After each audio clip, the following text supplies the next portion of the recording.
I didn't want this to be true. That's the part I need to say first because it explains why it took me so long to see it clearly. For years, I avoided the thought entirely, pushing it away every time it surfaced, treating it as something ugly, something disloyal. Sisters aren't supposed to compete. They aren't supposed to envy each other's lives. At least that's what I told myself whenever a strange tension appeared between us, whenever her tone shifted just slightly when I talked about my work, my progress, my plans. I convinced myself I was imagining it, that I was being arrogant or oversensitive for even noticing. At the beginning, everything between us felt normal, supportive, even. When I first started making progress, small wins, early steps, nothing dramatic, she celebrated with me. She asked questions, she listened. She told me she was proud. I held onto those moments as proof, evidence that my fears were unfounded. I didn't want to believe that success could quietly change the emotional temperature of a relationship that had existed my entire life. But over time, the support began to sound different. Compliments came with qualifiers. Curiosity softened to vague disinterest. When I shared good news, she'd respond with something practical, something grounding, something that subtly pulled the moment back down to earth. I told myself she was just being realistic, that she didn't want me to get ahead of myself, that this was care, not discomfort. This was the moment I should have paid attention. I didn't. As my life expanded, our conversations began to narrow. I noticed how carefully I edited what I shared with her. I stopped talking about opportunities unless she asked. I softened my enthusiasm before it reached my voice. I learned how to deliver achievements in a way that felt almost apologetic, as if success needed to be padded to remain acceptable. I didn't consciously decide to do this. It happened naturally, quietly, the way self-protection often does. When she talked about her own struggles, I listened fully. I made space. I validated. I reassured her without comparing paths or outcomes. But when I spoke about mine, there was often a shift, a change in energy that I couldn't quite explain. She'd remind me of how unstable things could be, of how luck plays a role, of how quickly circumstances change. None of it was untrue, but the timing mattered. It always arrived right after I shared something positive. I started questioning myself more than her. I wondered if I was being insensitive by talking about my success at all. If maybe I should be more aware of where she was in her life. If silence was simply the more compassionate choice. Over time, I confused empathy with self-erasure, and the line between them blurred so completely that I didn't notice when I crossed it. There were moments when the jealousy surfaced more clearly, though still wrapped in softness. A joke that landed a little too close. A comment about how I'd changed. A reminder of who I used to be, delivered with nostalgia rather than malice. Each time I felt a small internal correction take place, as if I needed to realign myself with a version of me that felt less threatening. I told myself this was normal, that siblings grow apart, that success creates distance whether we want it to or not. I avoided naming what was happening because naming it would force me to confront something painful, not just about her, but about how much of myself I was willing to shrink to keep peace. There was a period where I believed we had found balance again.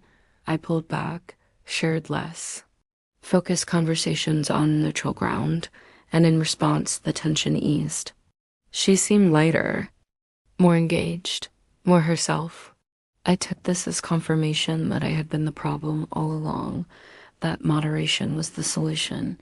This felt like relief. It wasn't, because that relief came at the cost of authenticity. I wasn't showing up fully anymore. I was curating myself around her, filtering joy, dampening ambition, translating pride into neutrality. And the more I did that, the more invisible I felt in my own life when I was with her. The realization didn't come from a fight or a dramatic exchange. It came during an ordinary conversation where I mentioned a milestone almost casually, without emotion, as if it were inconsequential. She responded with silence first, then with a comment that reframed my achievement as something circumstantial, temporary, or easily replicable. And for the first time, instead of feeling hurt, I felt clear. I noticed how familiar this pattern was. I thought about all the times I had minimized myself to preserve closeness, all the times I had confused love with accommodation, all the ways I had learned to make success quieter so it wouldn't disrupt the emotional hierarchy between us. I didn't confront her, not because I was afraid, but because I understood something more important in that moment. The issue wasn't whether she was jealous. The issue was how deeply I had internalized responsibility for managing her feelings. That shift was subtle but irreversible. I stopped asking myself whether my success made her uncomfortable. I started asking why I believed my growth needed to be negotiated at all. That question changed how I showed up, not just with her, but everywhere. I began allowing myself to speak about my life without apology. I stopped cushioning achievements with disclaimers. I let pride exist without immediately softening it. And something unexpected happened. The dynamic between us became clearer, sharper, harder to ignore. Her reactions didn't change much. But my tolerance for shrinking did. The internal twist wasn't dramatic. It was quiet, steady, and deeply unsettling in its simplicity. I realized that my success hadn't damaged our relationship. It had revealed the conditions under which closeness had always existed, and those conditions required me to stay smaller than I actually was. That realization hurt more than jealousy ever could. I understood then that envy doesn't always look like hostility. Sometimes it looks like concern, like distance, like subtle discouragement framed as realism. And when it comes from someone you love, it can take years to recognize it for what it is. I allowed discomfort to exist. I let silence stand where reassurance used to rush in. And in that space, something honest emerged. I think now about how many people feel guilt for outgrowing the roles their families assign them. How often success is treated as betrayal rather than evolution. And how quietly we're taught to make ourselves palatable instead of truthful. If any of this feels familiar, it's worth pausing.